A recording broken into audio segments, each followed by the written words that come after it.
Voilà, donc là il y a le combat qui va commencer. Je vois qu'il y a une équipe pas mal. Et s'il commence par son Darkrai, il est dans la merde parce que moi justement mon Arceus il tient une Béprine, donc du coup il va être guéri instantanément en s'il tente de m'endormir. Et en plus il a vitesse extrême, ce qui fait qu'il est un petit peu dans la merde.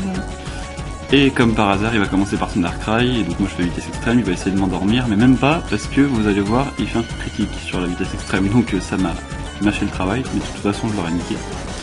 Là ensuite il va switcher sur Kyogre je crois, c'est ça, ouais. Il va prendre son petit Kyogre, alors moi je continue avec mes vitesses extrêmes parce qu'il est sûrement scarfé comme la plupart des Kyogres. Sauf qu'il a pas Giclédo, il m'a fait un surf, ce petit con, donc moi écoute j'ai insisté avec vitesse extrême pour ensuite l'achever avec Giratina avec ombre portée, qui est une attaque à priorité plus 1 comme vive attaque, sauf que lui il va switcher sur Dialga, ce qui me fait un petit peu chier, donc du coup moi je vais devoir re-switcher parce qu'il va me one-shot avec Draco Meteor si je ne switche pas. J'ai switché sur Forest Stress et là j'étais très étonné de toute la vie qu'il m'a enlevé alors que c'est pas très efficace, ce qui veut dire qu'à mon avis son Dialga il a une lunette choix qui est multipliée par 1,5 son attaque spéciale s'il n'utilise qu'une seule attaque. J'étais très étonné, j'ai même mis un petit commentaire je crois parce que vu toute la vie qu'il m'a enlevé alors qu'il avait déjà son attaque spéciale divisée par 2 et en plus de ça que c'était pas très efficace, j'ai mis oh my fucking god. Je ne savais pas trop quoi répondre à ça. Choice basic, parce que c'est des lunettes quoi. Et après il a switché sur Tentacruel, moi j'ai fait un petit fibre obscur, enfin bref. Et je savais pas trop quoi faire, j'étais un petit peu perdu dès le départ. Donc là j'ai pris mon petit bébé Ténéfix, je lui ai fait un petit mouchoir choix pour être obligé de... qu'il utilise qu'une seule attaque, donc ébullition. C'est pas mal. Mais bon il est mort malheureusement maintenant mon Ténéfix. Et là, c'est là que j'ai repris l'avantage grâce à ma bête toute puissante, Lugia. C'est là que toute sa stratégie prend son envol, parce que là je l'ai paralysé, déjà premièrement. Ensuite je me clone pour qu'il évite de m'infliger un statut. Bon là il me fait Fatal Foudre, mais bon je m'en fous, je continue à cloner. Là vu qu'il est paralysé je vais le soigner. C'est génial, je vais pouvoir faire un petit atterrissage, voilà. En plus quand il a 100% de ses PV, Lugia sa défense est multipliée par 2 et son défense spéciale aussi, donc c'est très bien. Et là je l'ai éjecté avec Dracoqueue. Dracoqueue c'est la même attaque que Hurlement, sauf qu'en plus ça enlève de la vie. Mais bon je l'ai mis Hurlement maintenant pour 3 raisons. La première c'est que ça a pas 100% de précision. La deuxième c'est que si jamais l'autre il a clonage, ça fait chier. Et la troisième c'est que c'est encore plus lent que Hurlement. Donc là j'arrête pas d'essayer de le paralyser et de l'éjecter avec Dracoqueue tout le temps. C'est la stratégie même de Lugia. Et de me soigner quand il a besoin. Donc c'est très pratique.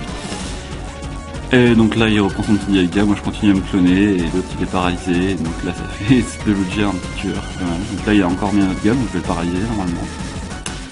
Si je ne m'abuse, sauf s'il switch, je crois qu'il va switcher. Et je me souviens son nom. Ah non, je l'ai paralysé, donc voilà, il a encore son troisième Pokémon paralysé, donc c'est bien. Donc là pareil, moi je me reclone, et puis en plus de ça, il m'a fait une attaque et ça a même pas brisé mon clone, donc là je me soigne tranquille, l'autre il est paralysé. Et là je vais le dégager avec Dracoqueue, comme d'habitude. Là il reprend son petit Dialga. Ah j'adore ce petit Lugia. Et là je me reclone, et comme d'habitude c'est toujours pareil. Après je vais l'éjecter avec Dracoqueue, après m'avoir soigné bien sûr. Est-ce que là je vais me soigner, ou est-ce que non, je vais continuer à cloner. De toute façon j'attaque en premier donc je m'en fous. Là je peux me soigner par contre. Et là il m'a fait un gros coup critique de châteux qui en plus de ça m'a paralysé je crois. Donc là c'était un gros coup de chat qu'il a eu. Mais bon, de toute façon, vous verrez bien que j'en aurai aussi quelques-uns du coup de chat. Voilà, OMG you hacks great, comme je l'ai dit. Après il m'a achevé avec Fatal Foudre, il a compris que j'étais paralysé. Et là j'étais un petit peu dans la merde parce qu'il y avait quand même 5 Pokémon contre 3 dont un qui n'a plus que 50 de PV vu qu'on voyait maintenant.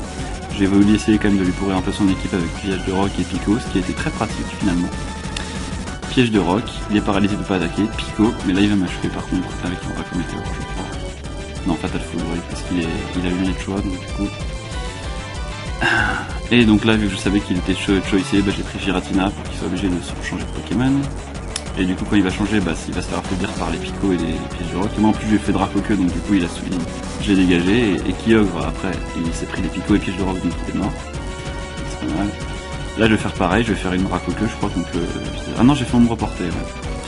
J'ai eu raison parce que sinon il aurait pu me niquer. Et là je vais le refaire mais je crois qu'il va lui rester... Non, il va rien lui rester heureusement. Sinon il aurait vraiment de la chatte. Et là il va me faire Draco Meteor donc je vais être obligé de switcher. Ouais, j'ai fait abri pour vérifier mais effectivement il a bien fait. Donc là j'ai pris Itran, du coup j'étais obligé. Il lui reste plus qu'un PV. J'ai eu pas mal de chats sur ce coup-là aussi. Et donc du coup je vais essayer de lui faire une surchauffe pour le défoncer, même s'il pleut, ça devrait pas mal. Donc là il a switché sur contact red, mais bon il s'est fait niquer par piège de Rakipito. Et là il a pris son petit Terrakium, donc là, du coup surchauffe, bah ça va rien lui faire, puisqu'il y a la pluie et qu'en plus c'est pas très efficace. Donc du coup je vais devoir re-switcher sur Giratina. Heureusement qu'il a raté sa petite lame de rock et qu'il va la re-rater ensuite, mais en même temps ça a pas beaucoup de précision, lame de rock, hein, je tiens à le préciser. Donc j'aurai le temps de le brûler avec feu follet. Et donc du coup ça va diviser par deux son attaque, et en plus de ça, ça va lui enlever des PV à chaque tour. Donc là j'ai fait abri pour justement lui enlever un peu plus de PV.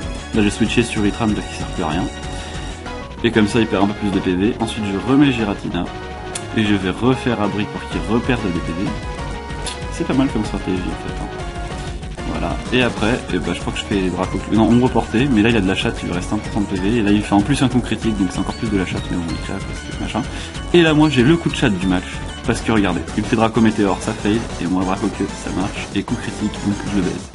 Voilà comment j'ai gagné ce petit match contre cet Asiate qui était dans le top 50 ou 100 mondial, je sais plus. En tout cas il était dans le top 100 c'est sûr. Et donc voilà,